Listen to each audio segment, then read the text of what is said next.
আসসালামু আলাইকুম। সবাই কেমন আছেন? আশা করি সবাই ভালো আছেন। আজ আপনাদের জন্য নিয়ে এসেছি গল্পের ৮ নম্বর পর্ব।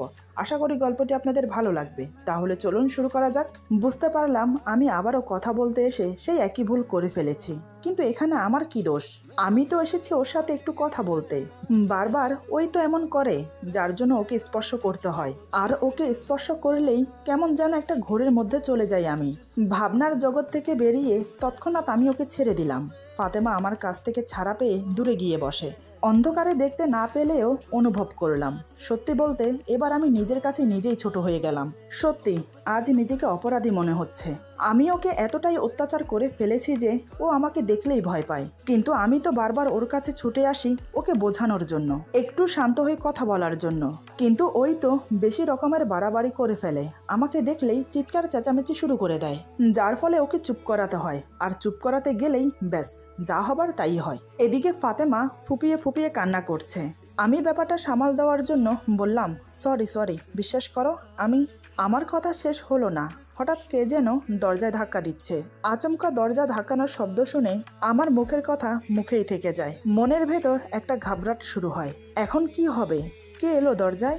আমাকে যদি এই রুমে দেখে তাহলে তো কেলেঙ্কারির শেষ থাকবে না। এখন কি করি? ঘরের লাইটও বন্ধ করে দিয়েছি। অন্ধকারে কিছু দেখতেও পারছি না। তাড়াহুড়োর মধ্যে ফোনটা আনতেও ভুলে গেছি। এখন কিভাবে বের হব বা কোথায় লুকোবো কিছুই মাথায় আসছে না। অন্যদিকে দরজায় ক্রমশ ধাক্কা দিয়েই চলেছে। যত সম্ভব আমার হবু শাশুড়ি মা এসেছে। এদিকে অন্ধকারে ফাতেমা খাট থেকে নামার চেষ্টা করছে। সেটা বুঝতে পেরে আমি অন্ধকারের মধ্যে ওর হাত ধরতে গিয়ে ওর পা ধরে ফিসফিস করে বললাম, এই কোথায় যাচ্ছ? ফাতেমা কাঁদো কাঁদো ভাব নিয়ে বলে, মা এসেছে তাই দরজা খুলতে যাচ্ছি। আমি বললাম, একদম না, দরজা খুললে কি হবে বুঝতে পারছো? তোমার সাথে আমাকে এখানে দেখলে কেলেঙ্কারির শেষ থাকবে না। ফাতেমা বলে, কে বলেছিল আপনাকে এখানে আসতে? আমি বললাম, কেউ বলেনি, আমি তো এসেছি তোমার সাথে একটু কথা বলতে।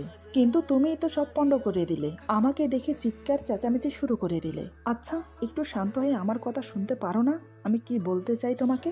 ফাতেমা বলে, এত শুনতে হবে না আপনার কথা। এখন আমার পা ছাড়ুন, আমি গিয়ে দরজাটা খুলি। আমি ওর পা ছেড়ে দিয়ে ওর জামা টেনে ধরে বললাম, এই না, আগে আমি এখান থেকে যাই তারপর। ফাতেমা চোখের পানি মুছে বলে, দরজার কাছে তো মা দাঁড়িয়ে আছে।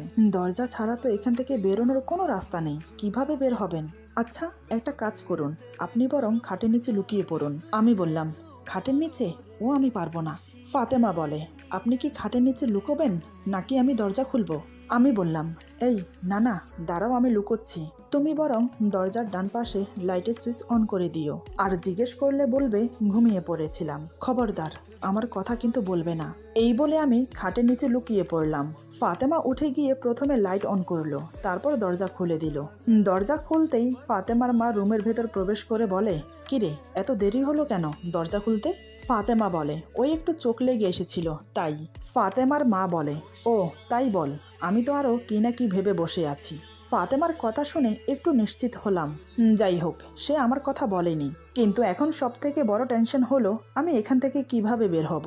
অন্যদিকে ফাতেমাও সেই একই চিন্তা করছে, কিভাবে আমাকে রুম থেকে বের করবে। এদিকে স্বপন রুমে গিয়ে আমাকে না পেয়ে পুরো বাড়ি তন্ন তন্ন করে খুঁজতে লাগলো, কিন্তু কোথাও আমাকে খুঁজে পেল না। অবশেষে আমার ফোনে ফোন দিল। ফোনের রিং হচ্ছে, অথচ কেউ ধরছে না। এবার সে বাধ্য হলো আবার ফাতেমার রুমে আসতে। কিন্তু ফাতেমার রুমের দরজার কাছে এসে থমকে দাঁড়িয়ে যায়। আসলে দরজায় ধাক্কা দিয়ে কি বলবে সেটাই ভেবে পাচ্ছে না। হঠাৎ কিছু একটা মনে করে দরজায় ধাক্কা দিল। ভাগ্যিস ফাতেমা গিয়ে দরজা খোলে। দরজা খুলতেই ফাতেমাকে দেখে স্বস্তির একটা নিঃশ্বাস ফেলে স্বপন। রুমের ভেতর উকি মেরে দেখে ফাতেমার মা খাটে শুয়ে আছে। তাকে শুনিয়ে শুনিয়ে স্বপন বলে, আসলে আমি এসেছি জিজ্ঞেস করতে, কিছু লাগবে তোমাদের? কাকা জিজ্ঞেস করতে বলল তাই। ফাতেমা বলে, না কিছু লাগবে না। স্বপন এবার ফিসফিস করে বলে, ইকরা, মাহির তো তোমার সাথে দেখা করতে এসেছিল, দেখা করে কোথায় গেছে? ফাতেমা ফিসফিস করে বলে, উনি কোথাও যায়নি, এই রুমেই আছে, খাটের নিচে লুকিয়ে আছে। ফাতেমার কথা শুনে স্বপন যেন আসমান থেকে পড়ল। সে একটু জোরেই বলে ফেলে, কি? ফাতেমা বলে, আরে ভাইয়া আস্তে, মা শুনে ফেলবে। স্বপন বলে, যে করেই হোক ওকে বের করে দাও। ফাতেমা বলে, আপনি যান, আমি দেখছি কি করা যায়। এই বলে দরজা লাগিয়ে দিল। আসলে ফাতেমা চাইলেই আমাকে ধরিয়ে দিতে পারতো বা আমাকে সবার সামনে ছোট করতে পারতো, কিন্তু সে সেটা করেনি। কারণ একটাই, আসলে সে আমাকে খুব ভয় পায়। এখন যদি আমাকে ধরিয়ে দেয় তাহলে পরে নিশ্চয়ই আমি ওকে ছেড়ে দেব না। তাই সে ভয়ে মুখ খুলতে পারছে না। প্রায় বেশ কিছুক্ষণ পর ফাতেমা তার মাকে বলে, মা, ঘরে বসে থাকতে থাকতে ভালো লাগছে না, চলো একটু বারান্দায় যাই। মেয়ের কথা মতো মা মেয়ে দুজন বারান্দায় গেল। এই সুযোগে আমি রুম থেকে বেরিয়ে আমার রুমে চলে গেলাম। নিজের রুমে এসে বড় একটা নিঃশ্বাস ফেলে হাঁপ ছেড়ে বাঁচলাম। উফ, কি বাঁচানটাই না বেঁচে গেছি। এদিকে রুমে স্বপন বসে আমার জন্য অপেক্ষা করছিল। আমাকে ধুলো বালু ঝাড়তে ঝাড়তে রুমে প্রবেশ করতে দেখে সে হাসতে হাসতে লুটোপুটি খাচ্ছে। আমার এমন অবস্থা দেখে তার যেন হাসি থামছেই না। আমি এবার মেজাজ দেখিয়ে বললাম, কিরে, এমন দাঁত বের করে হাসছিস কেন? দাঁত বের করে হাসার মতন কি হয়েছে এমন শুনি? স্বপন হাসতে হাসতে বলে, কি হয়েছে জিজ্ঞেস করছিস? আয়নার সামনে দাঁড়িয়ে নিজেকে একবার দেখ, কি হাল হয়েছে তোর। হ্যাঁ রে বন্ধু, কি এমন প্রেম আলাপ করছিলি যে কথাই শেষ হয়নি, যার জন্য তোকে খাটের নিচে লুকোতে হলো? আমি বললাম, এই তুই হাসি থামাবি? স্বপন একচোট হেসে বলে, ঠিক আছে ঠিক আছে, আমি না হয় হাসি থামালাম, এবার বলতো তোর কথা হয়েছে? আমি বললাম, আর কথা? কোনো কথাই হয়নি। কি বলবো তোকে? আমাকে দেখার সাথে সাথে মেয়েটি এমন সিন ক্রিয়েট করে, সত্যি বলতে আমি তখন বেকুব বনে যাই। স্বপন বলে, কি হয়েছিল একটু খুলে বলতো। ওর কথা শুনে আমি চোখ ছোট ছোট করে ওর দিকে তাকালাম। ওকে কি করে বলবো যে আমি এখন কি করে এসেছি ওর সাথে? আমার চোখের চাহনি দেখে স্বপন বলে, আরে রাগ করছিস কেন? যদি বলার মতো কিছু হয়ে থাকে তাহলে বল, আর যদি এর মধ্যে অন্য কোনো ব্যাপার থাকে তাহলে থাক, বলতে হবে না। আমি বললাম, সব কিছু না এত জানতে হয় না, কিছু কিছু ব্যাপার না জানাই ভালো। স্বপন বলে, বেশ, না বললে নেই, তাহলে এখন বিয়ের জন্য প্রস্তুত হ। আমি আর কিছু বললাম না। দেখতে দেখতে এখন রাত 10টা বাজে। এই অল্প সময়ের মধ্যে ছোটখাটো একটা বিয়ের অনুষ্ঠানের মতো আয়োজন করে ফেলল কাকা। তার কয়েকজন বিশিষ্ট বন্ধুকে এরই মধ্যে আর্জেন্ট কাজ আছে বলে খবর দিয়ে নিয়ে এলো। হাকিম কাকা ফাতেমার জন্য শপিং করতে গেল। কাকা যেভাবে যেভাবে বলেছে সেভাবেই শপিং করে নিয়ে এলো ফাতেমার জন্য। আমাদের বাড়িতে অন্য কোনো মহিলা নেই যে ফাতেমাকে বিয়ের জন্য সাজাবে, তাই ফাতেমার মা আর আমাদের কাজের বুয়া মিলে ফাতেমাকে সাজাচ্ছে। এদিকে স্বপন কাকার রুমে গিয়ে আমার জন্য শেরওয়ানি নিয়ে এসে বলে, এই নে, এবার রেডি হয়ে নে, কিছুক্ষণের মধ্যে কাজী সাহেব চলে আসবে। আমি কোনো কথা না বলে শেরওয়ানিটা পরে নিলাম। ব্রাউন কালার জামদানি ডিজাইন করা শেরওয়ানি। শেরওয়ানি পরার সাথে সাথে স্বপন বলে, বাহ দোস্ত বাহ, তোকে যা মানিয়েছে না, ইকরা দেখলে তো পাগল হয়ে যাবে। আমি বললাম, ফালতু কথা কম বল। স্বপন বলে, আরে দোস্ত, রাগ করে লাভ কি বলতো? এমনিতেও তোকে এই বিয়ে করতে হবে। যখন এই বিয়ে করতেই হবে তখন হাসি খুশিতে কর না, শুধু শুধু মুখটাকে বেজার করে রেখেছিস কেন? ওইদিকে ফাতেমাকে লাল বেনারসি শাড়ি পরিয়ে ওর জন্য আনা গহনা সব পরিয়ে হালকা সাজে ওকে সাজালো। তাতেই যেন ওর রূপ চুয়ে চুয়ে পড়ছে। এত অপূর্ব সুন্দর লাগছে যে যার কোনো তুলনা হয় না। কাজের বুয়া তো মুখের উপর বলেই দিল, মাশা আল্লাহ, আজ তো মাহির বাবাজি তোমার থেকে চোখ সরাতে পারবে না, আজ তোমাকে যা লাগছে না কি বলবো। ফাতেমার মা অবাক হয়ে মেয়ের দিকে তাকিয়ে আছে। তার মেয়েটি যে এত সুন্দর সে কখনো ভাবতে পারেনি, এমনকি কখনো সেটা অনুভব করতে পারেনি। আজ নিজের মেয়েকে দেখে নিজেরই চোখ সরছে না। ফাতেমার মা বলে, সত্যি বলেছ বোন, আমার মেয়েটি যে এত সুন্দর আমি ভাবতেই পারিনি। মায়ের কথা শুনে ফাতেমা লজ্জায় মাথা নিচু করে নিল। তবে তার মনের ভিতর ভয় এবং দুশ্চিন্তায় ভুগছে। এদিকে কাকার বন্ধুরা এসে যখন শুনল আমার বিয়ের কথা, তখন সবাই বেশ অবাক হয়। তারা এটাই বুঝতে পারছে না হঠাৎ এমন সিদ্ধান্ত কাকা কেন নিল, আর এরই মধ্যে মেয়ে কোথায় পেল। তাদের মধ্যে ডাক্তার আঙ্কেলও উপস্থিত ছিল। আসলে ডাক্তার আঙ্কেল আজ সকালে আসে কাকার প্রেসার মাপতে। তখন কাকাকে সব ঘটনা খুলে বলে, তাই কাকা আমরা বলার আগেই সব জেনে গেছে। প্রায় আধা ঘন্টা পর কাজী সাহেব এলো। কাকার সব বন্ধুরা, আমি, স্বপন, আমরা সবাই ড্রয়িং রুমে বসলাম। অন্যদিকে ফাতেমার মা, কাজের বুয়া তারা দোতলার রুমে বসেছে। কাজী সাহেব বেশ কিছুক্ষণ সময় নিয়ে কাবিননামা ঠিক করে বিয়ে পড়ানোর জন্য প্রস্তুত হলো। আমাকে বলার সাথে সাথে আমি বলে দিয়েছি কবুল, কিন্তু আসল ঝামেলা করলো ফাতেমা। প্রায় 1 ঘন্টা ধরে বলতে বলতে লাস্ট মুহূর্তে সে কবুল বলে। তার সাথে তো কান্নাকাটি আছেই। শেষমেশ আমাদের বিয়েটা হলো। তারপর খাওয়া দাওয়া করে যে যার বাড়িতে চলে গেল। স্বপন যেতে চেয়েছিল কিন্তু আমি তাকে যেতে দেইনি, কারণ এই মুহূর্তে ওই আমার একমাত্র ভরসা। আমি আর স্বপন ছাদে বসে আছি, আর আমি ডুবে আছি ভাবনায়। দেখতে দেখতে ফাতেমা আমার বউ হয়ে গেল, আর আমি হয়ে গেলাম তার স্বামী। কি আজব সংযোগ! কয়েকদিন আগেও এই মেয়েটির উপর আমি কি অমানসিক নির্যাতন করেছি নিজের রাগ ক্ষোভ প্রতিশোধের বদলা নিতে, আর আজ সে আমার স্ত্রী। ভাবা যায় বলুন? সবকিছু কেমন যেন ম্যাজিকের মতো হয়ে গেল। স্বপন বলে, কি রে, চুপচাপ বসে কি এত ভাবছিস? দেখ ভাই, এখন যতই ভাবাভাবি করো বা যতই কিছু করো কোনো লাভ হবে না, কারণ আজ রাতে তুই তোর বউকে কাছে পাবি না। আমি বললাম, কেন, কি হয়েছে? আর এমনিতেও আমি ওসব নিয়ে ভাবছি না। স্বপন বলে, কেন তা আমি জানি না, তবে আমি ইকরাকে দেখতে গিয়ে ওর মায়ের কথা শুনেছি। তিনি বলছেন ওনাদের গ্রামের নাকি কি নিয়ম, বিয়ের দিন স্বামী স্ত্রীকে বাসর ঘরে দেওয়া হয় না, এ রাতে বাসর ঘরে দেওয়া নাকি ভালো না। তাই আজ রাতে নাকি ইকরা ওর মার সাথে থাকবে। তবে দোস্ত, ইকরাকে বিয়ের সাজে আজ এত সুন্দর লাগছে যা তোকে আমি বলে বোঝাতে পারবো না। কিন্তু আফসোস, শুধু তুই দেখতে পারলি না, নয়তো আজ ইকরাকে যে দেখেছে সে তার রূপের প্রশংসা করেছে। স্বপনের কথা শুনে যেমন মন খারাপ হয়ে গেল তেমনি রাগও হচ্ছে। কেনই বা হবে না? আমার বউ আমি দেখতে পেলাম না, অথচ সবাই দেখতে পেল। আমার চুপসে যাওয়া মুখ দেখে স্বপন বুঝতে পেরে মনে মনে হাসলো। তারপর পকেট থেকে ফোন বের করে গ্যালারিতে গিয়ে ফাতেমার ছবি বের করে আমার সামনে ধরে বলে, আমি জানি ফাতেমার কথা শুনে ওকে দেখতে ইচ্ছে করছে তোর, তাই আমি ছবি তুলে এনেছি, এই নে দেখ। আমি সাথে সাথে স্বপনের হাত থেকে ফোনটা নিয়ে ভালো করে জুম করে প্রত্যেকটা ছবি দেখতে লাগলাম। সত্যি কি অপূর্ব লাগছে, আমি যে চোখ সরাতেই পারছি না। তারপর আমি হোয়াটসঅ্যাপে গিয়ে সবগুলো ছবি আমার হোয়াটসঅ্যাপে পাঠিয়ে ওর ফোন থেকে ডিলিট করে দিলাম। এরপর স্বপনের হাতে ফোন দিয়ে দিলাম। স্বপন ফোন হাতে নিয়ে চেক করে দেখে একটা ছবিও নেই। স্বপন বলে, এটা কি হলো, তুই ছবিগুলো ডিলিট করে দিলি কেন? আমি বললাম, আমার ইচ্ছে হয়েছে তাই। স্বপন বলে, ও, নিজের ফোনে ছবিগুলো পাঠিয়ে ছবিগুলো ডিলিট করে দিলে, এখন থেকে বউকে এত কেয়ার? ভালো বন্ধু, দেখ আবার বউকে বেশি কেয়ার করতে গিয়ে আমাকে না ভুলে যাস। আমি বললাম, মেয়ে হলে ভুলে যাওয়ার চেষ্টা করতাম, কারণ একটা মেয়ে তার স্বামীর পাশে অন্য আরেকটা মেয়েকে সহ করতে পারে না, কিন্তু তুই তো ছেলে, আশা করি তোকে নিয়ে টানাটানি হবে না। তুই আমার বন্ধু ছিলি, আছিস এবং ভবিষ্যতেও থাকবি, চিন্তা করিস না। স্বপন বলে, আরে ব্যাস, এখন থেকেই তো দেখছি তুই তো সব পজিটিভ ভাবতে শুরু করেছিস। এভাবে দুই বন্ধু আরো অনেকক্ষণ গল্প করলাম। তারপর আমি আর স্বপন আমার রুমে গিয়ে শুয়ে পড়লাম। বাড়ি শুদ্ধ সবাই যে যার রুমে গিয়ে আগেই শুয়ে পড়েছে। বিছানায় শুয়ে আমি এপাশ ওপাশ করতে থাকি। কেন জানি ঘুম আসছে না আমার, বারবার শুধু ফাতেমার কথা মনে পড়ছে। সে এতক্ষণে মনে হয় ঘুমিয়ে পড়েছে, কিন্তু আমার যে এখন খুব ইচ্ছে করছে ওকে দেখতে। তবে করার কিছু নেই, এপাশ ওপাশ করতে করতে একসময় ঘুমিয়ে পড়লাম। দেরি করে ঘুমানোর কারণে সকালে ঘুম থেকে দেরিতে উঠলাম। এদিকে সবাই উঠে ফ্রেশ হয়ে নাস্তার টেবিলে হাজির, শুধু আমি আর স্বপন ছাড়া। খাবার টেবিলে আমাদের দুজনকে না দেখে কাকা বলে, ওদের জন্য ওয়েট করতে হবে না, আপনারা বরং নাস্তা করতে শুরু করুন। নাস্তা শেষ করে ফাতেমার মা আবার রুমে চলে যাচ্ছিল। তখন কাকা ফাতেমার মাকে ডেকে বলে, আপা একটু এদিকে আসবেন, কিছু কথা ছিল। ফাতেমার মা ফাতেমাকে বলে, তুই উপরে যা, আমি আসছি।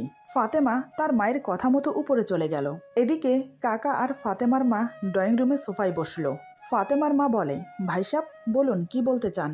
কাকা বলে, আসলে কিছু মনে করবেন না, দেখুন দুজনের অমতে গিয়ে আমরা এদের বিয়ে দিয়েছি, ধরতে গেলে জোরপূর্বক একে অপরের গলায় ঝুলিয়ে দিয়েছি। তাই বলছিলাম কি আপা, এদেরকে এখন একটু স্বাধীনভাবে ছেড়ে দেওয়া দরকার।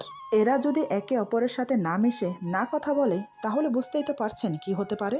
ফাতেমার মা বলে, এখানে কিছু মনে করার কি আছে, আপনি উচিত কথাই বলেছেন, ওদের দুজনকে ওদের মতো করে ছেড়ে দেওয়া উচিত। নিয়ম অনুযায়ী কাল রাত ওরা আলাদা ছিল, তবে আজ ওদেরকে এক রুমে দেওয়ার ব্যবস্থা করতে হবে। কাকা বলে, ও নিয়ে চিন্তা করবেন না, ওর বন্ধু স্বপন সব ম্যানেজ করে নেবে। কাকার সাথে কথা শেষ করে ফাতেমার মা ফাতেমার রুমে চলে গেল। এদিকে আমি আর স্বপন ঘুম থেকে উঠতে উঠতে 11টা বেজে গেল। স্বপন ফ্রেশ হয়ে সোজা নাস্তার টেবিলে চলে গেল, আর আমি ফ্রেশ হয়ে ফাতেমার রুমে গেলাম। দরজার কাছে গিয়ে দরজায় টোকা মারতেই ফাতেমার মা দরজা খুলল। আমি সাথে সাথে ওনার পা ছুঁয়ে সালাম করলাম। ফাতেমার মা আমার মাথায় হাত বুলিয়ে বলে, আরে বাবা, সালাম করার কি প্রয়োজন, বেঁচে থাকো বাবা, বেঁচে থাকো। আমি বললাম, আপনারা নাস্তা করেছেন? ফাতেমার মা বলে, হ্যাঁ বাবা, আমরা নাস্তা করেছি। আমি বললাম, কিছু কি লাগবে মা? লাগলে আমাকে বলুন, আমি এনে দিচ্ছি। আমার মুখে মা ডাক শুনে খুবই সন্তুষ্ট হলো ফাতেমার মা, সেটা তার চোখে মুখে ফুটে উঠেছে। এমনকি আমি যে কথা বলতে বলতে ঘরের ভেতরে উকি ঝুঁকি মারছি সেটা তার চোখ এড়ালো না। তিনি বুঝতে পারলেন যে আমি ফাতেমাকে দেখার চেষ্টা করছি। ফাতেমার মা বলে, না বাবা, এখন আপাতত আমাদের কিছু লাগবে না, যখন লাগবে তখন বলবো। এরপর তো আর কোনো কথাই থাকে না, তাই আমি বাধ্য হয়ে ওখান থেকে চলে এলাম। তারপর আমি আর স্বপন নাস্তা করে একটু বাইরে বের হলাম। দুজন কিছুক্ষণ ঘোরাঘুরির পর স্বপন বলে, তুই তাহলে বাসায় যা, আমি এখন বাসায় ফিরবো। আমি বললাম, সে কি, তুই বাসায় যাবি মানে? দেখ, এই মুহূর্তে তোকে আমার খুব প্রয়োজন, আর এখন তুই বাসায় যেতে চাইছিস? স্বপন বলে, আরে টেনশন করিস না, সন্ধ্যার সময় আসবো আমি। এই বলে স্বপন চলে গেল। আমি এই সুযোগে কিছু জিনিস কেনার ছিল, সেগুলো কিনে বাসায় আসতে আসতে 3টা বাজলো। ততক্ষণে সবাই খেয়ে দিয়ে যার যার রুমে চলে গেছে। আমি রুমে গিয়ে ফ্রেশ হয়ে হালকা পাতলা কিছু খেয়ে আবার রুমে চলে এলাম। ইচ্ছে ছিল ফাতেমার রুমে যাওয়ার, কিন্তু সেখানে ফাতেমার মা আছে। যদি মায়ের সামনে আগের মতো ওসব করে তাহলে তো যা হবার তাই হবে। এইসব ভেবে আমি না গিয়ে রুমে চুপচাপ শুয়ে রইলাম। সন্ধ্যার কিছুক্ষণ আগে ঘুম থেকে উঠলাম। তার বেশ কিছুক্ষণ পরে বড় বড় 2 ব্যাগ ভর্তি করে ফুল নিয়ে স্বপন এলো। আমি বললাম, কিরে, এত ফুল দিয়ে কি করবি? স্বপন মুচকি হেসে বলে, ফুল দিয়ে কি করে জানো না বন্ধু, এই ফুল দিয়ে তোমার বাসর ঘর সাজাবো। আজ যে তোমার ফুলসজ্জা, ভুলে গেলে নাকি? আমি বললাম, এসবের আবার কি প্রয়োজন ছিল? কে করতে বলেছে এসব? স্বপন বলে, কে আবার, কাকা? আমি বললাম, আমার কাকা তো কাকাই, যখন যা মনে আসে তাই করে। স্বপন আসার সময় 2জন লোক নিয়ে এসেছিল, তাদেরকে দিয়ে পুরো ঘর ফুল দিয়ে সাজিয়ে ফেললো। এরই মধ্যে কয়েকবার কাকা এসে দেখে গেল সবকিছু ঠিকঠাক ভাবে হচ্ছে কিনা। অন্যদিকে গতকালের মতো ফাতেমাকে আবার সাজানো শুরু করেছে। এদিকে ফাতেমা মনে মনে খুব ভয় পাচ্ছে, কি না কি হবে সেটা ভেবে। ফাতেমা মাকে বলে, মা, ও মা, আমি যাব না, আমি এখানে তোমার সাথে ঘুমোবো। ফাতেমার মা মুচকি এসে বলে, সেটা কি করে হয় মা? বিয়ের পর স্বামী স্ত্রী এক রুমে থাকবে, এটাই তো নিয়ম, সেই নিয়ম মেনেই তো দুনিয়া চলছে। ফাতেমা অনেক বোঝানোর চেষ্টা করলো, কিন্তু কোনো লাভ হলো না। রাত 11টার দিকে ফাতেমাকে বাসঘরে ফুল দিয়ে সাজানো খাটের মাঝখানে বসিয়ে দিয়ে চলে এলো। এদিকে স্বপন আমাকে ভালো করে সবকিছু বুঝিয়ে দিল, আমি যেন কোনোভাবেই মাথা গরম না করি। কিন্তু আমি মনে মনে ভাবছি অন্য কিছু বলতে ফাতেমা তো আমাকে অনেক ভয় পায়। রুমের ভেতর প্রবেশ করার সাথে সাথে যদি চিৎকার দেয় তখন কি হবে? মনে মনে এই দুশ্চিন্তা নিয়ে আমি ধীরে ধীরে বাসর ঘরের দিকে এগোতে লাগলাম। পেছন থেকে স্বপন ডেকে বলে, বন্ধু, all the best, but be careful. ওর কথা শুনে আমি চোখ বড় বড় করে ওর দিকে তাকালাম। এমনিতে আমি নার্ভাস ফিল করছি, তার উপর এ আমাকে আরো নার্ভাস করে দিচ্ছে। আমি আর কিছু না বলে আস্তে আস্তে রুমের দরজা খুলে রুমে প্রবেশ করে দরজা লাগিয়ে দিলাম। দরজা লাগানোর শব্দ শুনে ফাতেমা বুঝতে পারলো আমি রুমে প্রবেশ করেছি। সে এবার ভয়ে নড়ে চড়ে বসে, তার হাত পা থরথর করে কাঁপছে। আমি ধীরে ধীরে খাটের কাছে এসে দাঁড়াতেই ফাতেমার মা শিখিয়ে দেওয়া অনুযায়ী সে নেমে এসে আমাকে সালাম করে, কিন্তু তার হাত প্রচুর কাঁপছে। সেটা আমার পা ছোঁয়ার সাথে সাথে আমি বুঝে ফেলেছি। আমি 2 হাতে ওর বাহু ধরে উঠিয়ে বললাম, সালাম করতে হবে না, তুমি এখানটায় বসো। এই বলে আমি ফাতেমাকে বসিয়ে দিলাম। তারপর ওর পাশে আমি বসলাম। আমি বসতেই সে আরো একটু পিছিয়ে গেল। কি করব, কিভাবে শুরু করব কিছুই বুঝতে পারছি না। কি বললে ও শান্ত হবে সেটাও জানি না। বেশ কিছুক্ষণ চুপচাপ বসে রইলাম। তারপর কিছু না বলে হঠাৎ ওর হাত ধরতেই ফাতেমা চিৎকার দিয়ে কেঁদে ওঠে। এই সেরেছে, যে ভয়টা পেয়েছিলাম সেটাই হলো। কি করি এখন? আমি কোনো উপায় না পেয়ে ওর মুখ চেপে ধরলাম। বুঝতে পারলাম এখানে ওকে কিছুই করতে পারবো না। কিছু বললেই ও চেঁচামেচি করে বাড়ি শুদ্ধ সবাইকে জড়ো করবে। মনে মনে ভেবে নিলাম ওকে আমার ওই বাড়িতে নিয়ে যাব, কিন্তু কিভাবে? ওর মুখ থেকে হাত সরালেই তো চেঁচামেচি করবে। কি করি ভাবতে ভাবতে হঠাৎ মাথায় একটা বুদ্ধি এলো। এবার আমি ওর ঘুমটা দেওয়া ওড়না দিয়ে ওর মুখটা ভালো করে বেঁধে দিলাম, যাতে চেঁচাতে না পারে। তারপর বাকি অংশ দিয়ে ওর হাত বেঁধে দিলাম। ওর হাত মুখ বেঁধে রুম থেকে বেরিয়ে চারিপাশে দেখলাম কেউ আছে কিনা। দেখলাম ময়দান একদম ফাঁকা। এই সুযোগ ওকে নিয়ে বেরিয়ে যাবার। আমি ওকে কাঁধে নিয়ে রুম থেকে বেরিয়ে দরজা বন্ধ করে সোজা নিচে নেমে গাড়িতে গিয়ে বসলাম।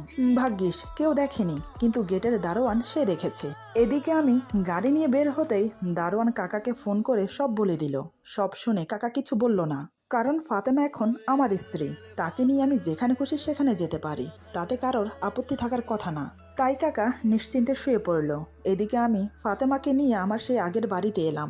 গাড়ি থেকে নেমে ফাতেমাকে কাঁধে নিয়ে সোজা বেডরুমে চলে গেলাম।